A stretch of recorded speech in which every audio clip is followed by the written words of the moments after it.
Today, I'm going to show you exactly how to remove Yahoo search from Google Chrome and make sure your preferred search engine is back in control. If you've ever opened Chrome and found Yahoo search suddenly taking over your searches, this guide will help you fix that for good. By the end of this video, you'll know how to set things right, clean up lingering settings, and regain that clean Chrome experience you like. All right, let's get started. First, open up Google Chrome. Now, look up at the very top right corner.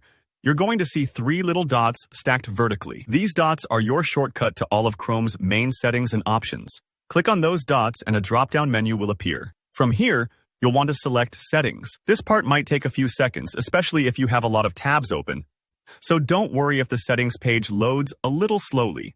Once you're in Settings, cast your eyes over to the left-hand menu. There's a list of categories here, but you're looking for Search Engine. It's usually about halfway down the list. Clicking it takes you directly to the controls that dictate what search engine Chrome uses whenever you type something into the search bar. This is the heart of the issue, and changing this setting will ensure you're not stuck with Yahoo or anything you don't prefer. Next, look for a section labeled Manage Search Engines and Site Search. Give that a click. What you'll find here is a list of every search engine Chrome knows about, plus any custom ones that might have been added, sometimes by software you installed, or even by mistake.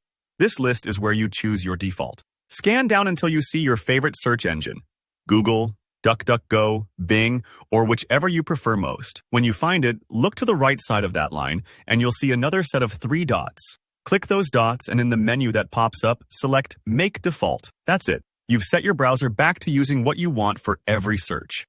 But we're not quite finished yet because Yahoo might still be lurking in your settings. Right there on the same Manage Search Engines page, scroll through and look for anything named Yahoo Search. These extra entries can cause Chrome to revert back to Yahoo unexpectedly, so it's a good idea to clean them out. When you spot Yahoo Search on the list, again, click the three dots next to it and this time select Delete. If you have more than one entry for Yahoo, go ahead and delete all of them. No harm, just a little more peace of mind. Sometimes Yahoo can also sneak in via what's called the Site Search list, which you'll see lower down on this page. Just take a quick look through that part too. If you spot Yahoo showing up here, repeat the same process. Click the three dots, then hit Delete. This ensures there are no lingering traces, making your Chrome search experience exactly how you want. And that's it. You've just taken complete control over your Chrome search settings. If this process felt a bit tricky or if you had any trouble finding the menus, don't worry. Everyone's Chrome looks a little different depending on updates and extensions, but following these steps should work for most versions. If this video helped you reclaim your browser from Yahoo search, I'd love it if you hit the like button. And if you have any questions or run into any snags, just drop a comment below and I'll be happy to help you out. Don't forget to hit subscribe for more straightforward tech tutorials just like this. Thanks for watching, and I'll see you in the next one.